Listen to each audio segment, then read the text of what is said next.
Your support helps us bring you programs you love. Go to wyomingpbs.org, click on Support, and become a sustaining member or an annual member. It's easy and secure. Thank you.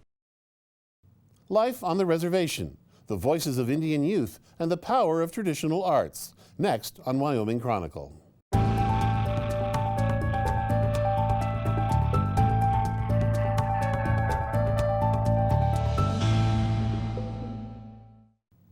Brutal crimes grip an Indian reservation.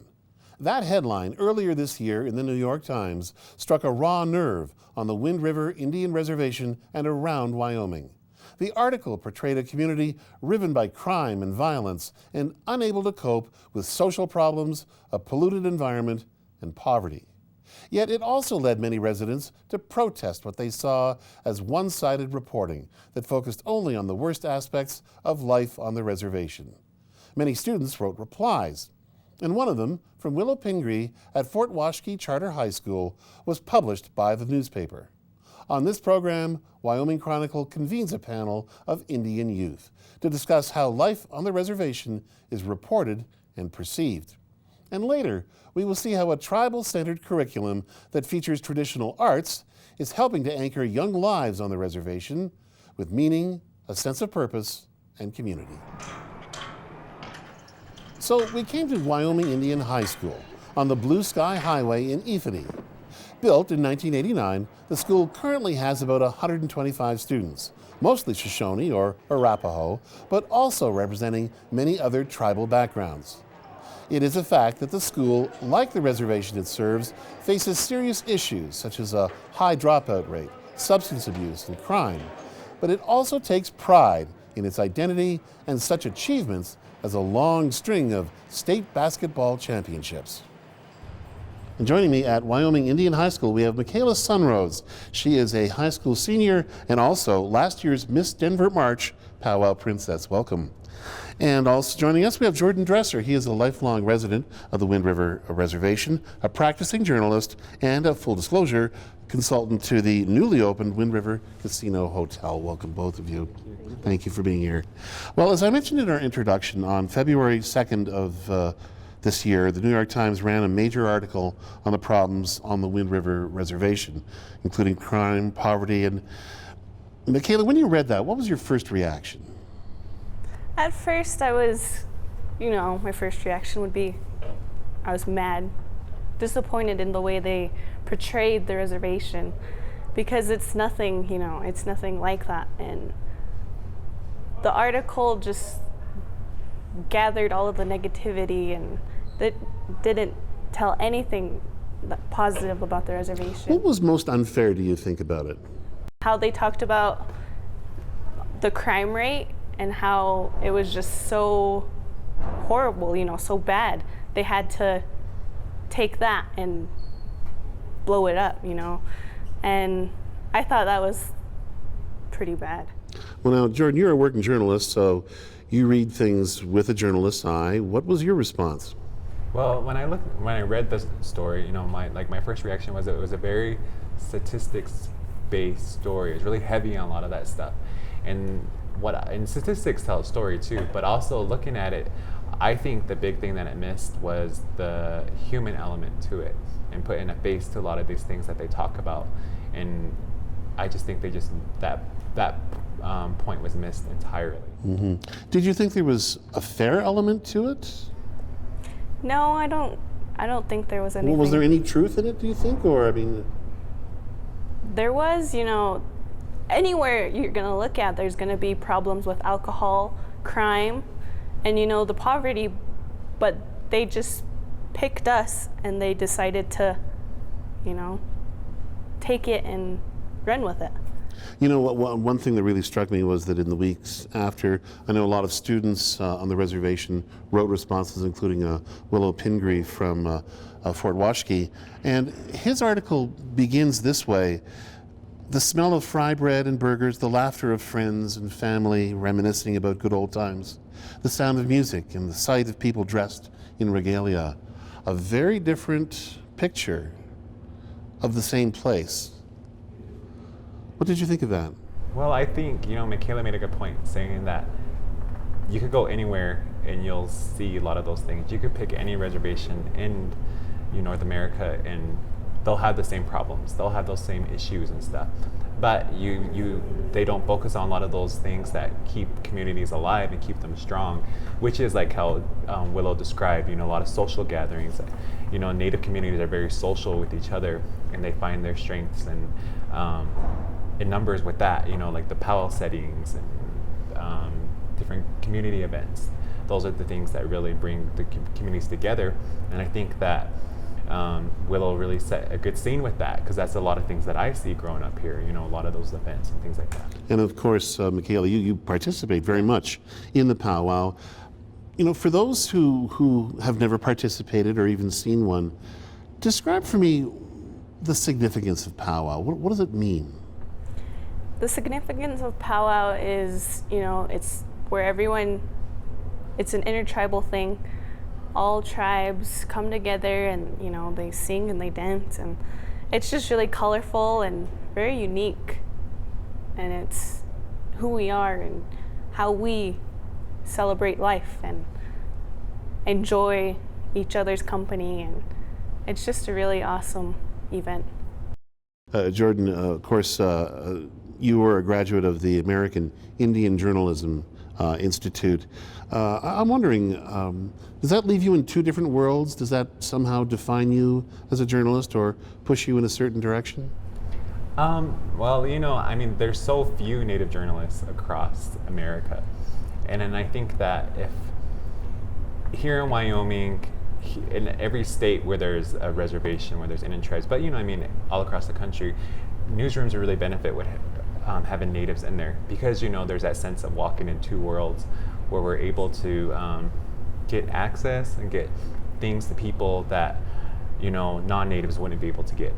And then I think that for me, it puts me in a position of wanting to tell our people's stories, and doing it accurate. And you got to take the good with the bad. There's good things about people's lives, and there's also bad things. And to tell the accurate story, you have to tell both. Well, I find it interesting, right in the foyer of this school, actually, the motto talks about helping the students here straddle two worlds, one of tradition and, I guess one of more modernity. Do you get that sense that being a student here helps you prepare for both worlds, or do you think of it as one world? I think for me, it would be walking in two worlds and living in two worlds, because you have your culture and traditions and language and all of that, but then you have education, jobs, everything else. But then, this school is it's kind of like your family, and it helps me learn better, and and I take it, I really think it is walking in two worlds, because they're two different things, yet you have to come in the middle and find a medium. And of course, when we talk about the Wind River Reservation, we're talking about two worlds within one world again, aren't we? Because of the history here. As I had stated, it has a complicated history because it is shared by two tribes who at one point were once enemies. Now, I've heard in my short time here in Wyoming that those feelings were strong even a generation ago, but what about now? How do you think things are now with Shoshone and Arapaho? I still think, there's some, residents here that still think of it as, oh, you're Shoshone, or oh, you're Arapaho. But then we do have the Shoshone and Arapahos that are both. And now it's just getting so intertwined, and we're learning to become one and work together, and it'll take a while because obviously we were enemies. 6 generations, right? Yeah, and even like you said, it was just a generation ago, and what sort of signs do you see in terms of relations between the two tribes here? Well, I'm both.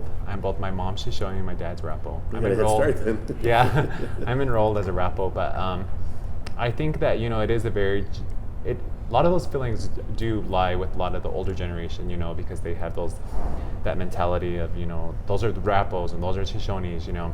And I think sometimes, like, some of the younger generation, they try to get those feelings and those ideas, try to go again, try to ignite that feud. But to me, like Michaela said, we're so intertwined, you know, and not only Shoshone and Rapos, but different tribes, you know. There's Crows who live here, there's Sioux, there's Navajos, there's so many different people who live here now. They call this their home, you know, this is their home now.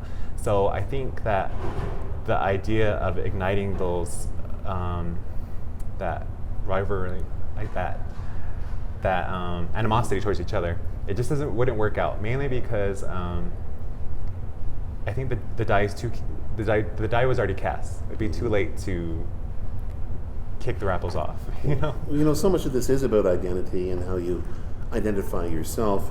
When you define yourself, do you feel I'm American first, I'm Indian first, or is there a tug of war between? You know, of course, you know, I'm gonna think, you know, I'm my Native American heritage and everything that I've been through. I was raised, you know, pretty traditional, and that's just me. Mm-hmm. And then I am an American, and, you know, I'll take both, and, you know. So you don't want to separate them? No, I'd rather not. And most of your friends feel that way? Yeah. And, well, like, I mean, there's that idea of, well, I say also Native too, because I think that, you know, we had our culture and we had our traditions before this was considered America, you know, before this was named America. And that's where I think our strength lies, is in realizing our cultures and traditions that we've had so long before everything changed for us, and, you know, we were forced to be assimilated. Well, there was a few of the issues that were raised in that Times article I wanted to address with you. Dropout rate, which is about 40%, nearly twice the state average. Why do you think it is that so many young people don't finish high school? I think for some young people it is hard because they don't have as much support. And, you know, it's a big thing, is, you know. You mean like family support, or? It's just, you know, what you surround yourself with, and, like, if you want to surround yourself with positive things, and, you know, to graduate high school and to see that as an incentive to, you know, go move on to bigger and better things, then yeah, you will be, you know, I guess you would say, influenced to graduate. And what's your sense, Jordan? Why so many young people don't finish what is important for an economic future? I mean, I think it's easy to drop out and just, you know, say, I don't want to do that, I just want to quit. You know, it's easy to just say, I just want to quit. But then I don't think they realize how hard it is afterwards to get your footing back, you know, and either going back into high school and finishing or getting your GED. You know, I mean, it's a challenge either way, because then you stop that learning process, you know, and they say that we're lifelong learners. And, you know, and I always get discouraged when I hear that, because for me, when I went to college, my whole world opened up so much more. And I think going to college is like one of the most important things you could do as a person. And I think that they're just missing out, and they just see it as a quick solution to whatever their problems are, you know. And you know, like Michaela said, surrounding themselves with different influences. Well, now, when you were in high school, though, of course, you went to a Lander high school. You did not go to a high school on the reservation. What sort of difference do you think that made in terms of you then proceeding on to college? Well, when I was there at Lander, it was a different time. Back then, we were in the older high school. Back then, it was open campus. So people just had the option just to walk off school, you know, and not leave. So there was that temptation that I didn't have, you know, here in Wyoming and in middle school, you know, where you're really watched and really guarded. So I think for me there, I learned how to be a little bit more independent and how to really motivate myself, as opposed to having so many other people motivating you. You know, Michaela, when we look at what the important institutions are on the reservation that make for stronger society. What would you say they are? Is it school? Is it home life? Is it church? What do you think are the real strengths of the community? I think it is home life, because as Indian people, family is a big part of your life. And do you think there's a difference in how you view home life than average white people? I think there is a difference, because what would that be? we have, as Indian people, we have extended family. We have aunts, uncles, grandmas, grandpas, cousins, nieces, nephews. You know, we surround ourselves with all of that family, and it's just, it teaches you a different aspect to life. Because for me, you know, it teaches me responsibility, because I'm one of the older children in my family. For my, you know, my nieces and my nephews, it teaches me to care for one another, to love, and to never take anything for granted. Now, you know, your own personal plans, when we spoke earlier, you had said you're interested in going to college from here. But do you see yourself coming back here? Or do you think the wider world is where you're going to end up?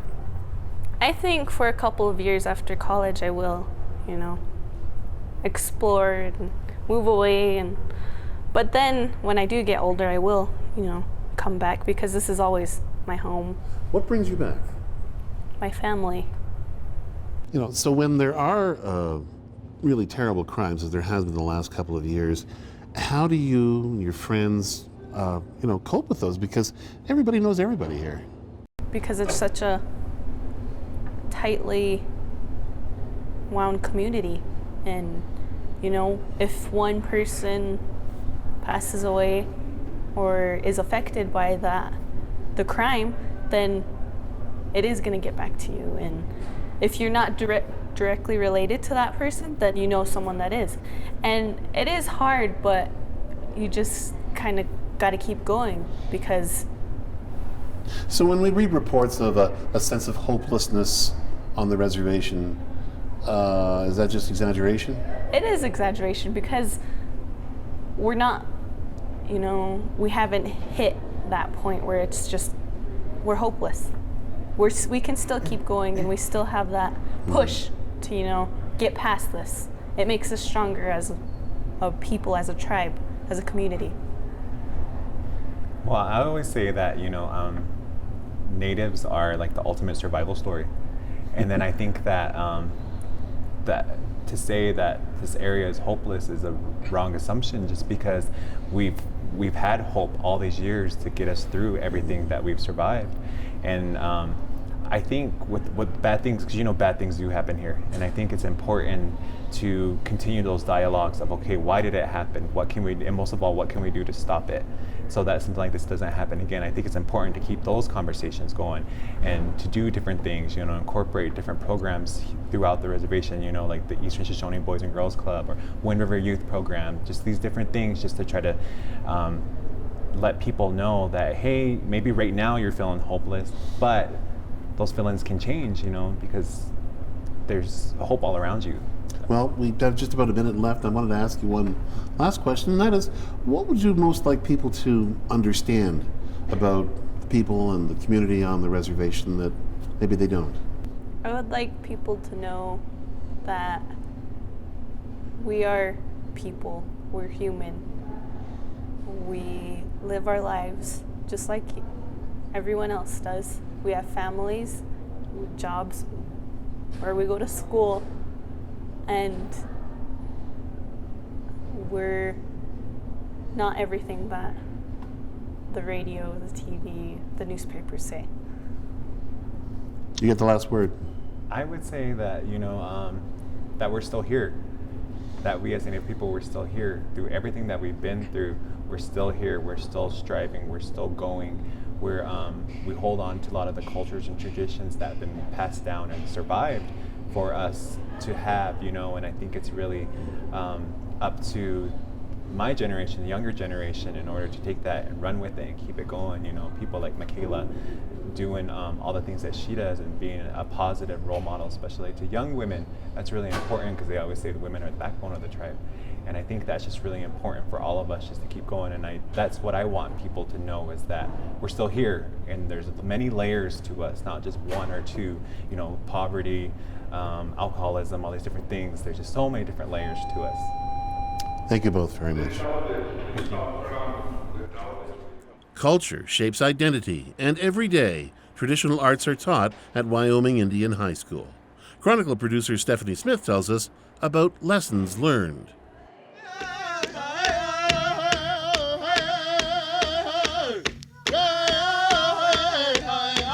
Any society must have a strong sense of its cultural past. That knowledge is a source of identity that helps individuals deal with the influence of other cultures. At Wyoming Indian High School, students learn their history and crafts firsthand. The traditional arts bring tribal history alive. Chico, her Manyhorses, guides a new generation through traditions with ancient origins, such as powwow dancing and costume building. Powwows basically started at the end of World War I, when the soldiers came home. Our Indian soldiers came home from the war, and those old warriors from the 1860s and 1870s met them at their train head, sang victory songs, and they got out and danced and welcomed them back and talked about making the Germans cry and all that stuff. They do naming, they would do all these tribal ceremonies that were banned at one time. And so that's basically how powwows got to be. This has evolved with generations as kids and families cross the country to take part. All of a sudden competition starts stepping in. All of a sudden people picked this up and it became a subculture. And right now that's what it is, a subculture. People says, I'm Indian, I'm Oglala, I'm Pawnee, I'm what, because I go to these powwows. Well, you know, that's way out here in the recreational area. The main core of our tribal beliefs is over here, but to our young people, this has become, you know, the subculture.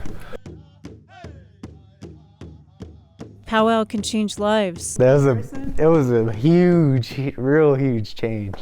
2 years ago, Gabriel Spoonhunter was living in North Carolina, far from any tribal community. Due to the fact that at my old school, there was a student body of over 8,000 people. And there was only 36 Native Americans in there. He got into trouble and faced an ultimatum: straighten up or leave for Wyoming. He chose Wyoming and found a sense of community. I saw my little nieces and nephews dancing, and then my uncle gave me a dance regalia, and he said, "Go try it out." And I was like, "No." I was real scared. There was like about a good 200 people out there, and I'm sitting there and I'm just being real nervous and I'm shaking and everything. And next thing you know, I turned around and basically threw on the dance regalia and ran out there and did about a good 5 spins, and then moved my left, moved my right. And they always told me whatever I do on my left, I have to do on my right. So I kept doing it like that over and over and over again. And then finally, I got it down to where now a lot of times I place wherever powwow I go to. These gatherings breathe life into tradition and at the same time help a young person understand the path that they are on. My dancing has changed me and everything because due to my parents' divorce, I ended up having a bunch of anger management issues where I couldn't really control my anger. But ever since I've been dancing and going to we have a sweat at my uncle's house, and I go down there and I sweat and everything, and thanks to a lot of that, I've been able to control my anger better. Chico, her Manyhorses, works to help his students see the connection from one generation to the next as they take part in these powwows that are now more competitive than ever. But for our kids and stuff, that's the rock stars. That's our Olympic heroes. With the advent of the internet, they're on YouTube. They know who's winning. They know who's rocking, and it's done great things. It's brought a lot of tribal pride, personal pride. It's kept people off the streets and from drinking and drugging, because you got to be this is a serious stuff. It's gotten to be a big thing, and that's the good parts about it. The bad parts about it is they're not understanding some of the reasons that they existed. Well, we do a lot of traditional craft items in here. It's one of the classes I have. we always tell the kids, you know, if we don't know how to do it, we're going to sit down and figure it out. We're going to use some of the modern machinery that's available today, because, you know, back in the days, great-grandma and great-grandpa, if they had access to a bandsaw, you betcha they'd be using the bandsaw. And Chico helps his students see the connections between tribal life and other cultures and histories. So we'll do all this stuff, and at the same time I explain to them, you know, someplace down the line, somebody's going to ask you about this, you know.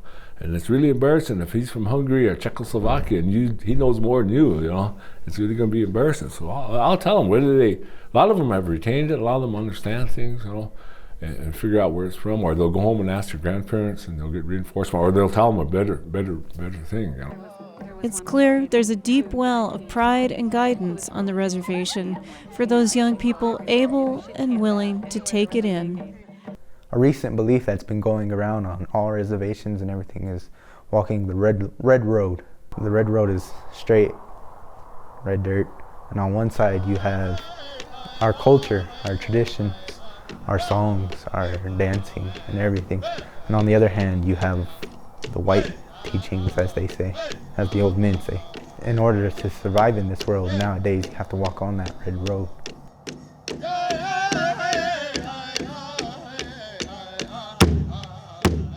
Our thanks to the staff and students at Wyoming Indian High School. And join us again for Wyoming Chronicle.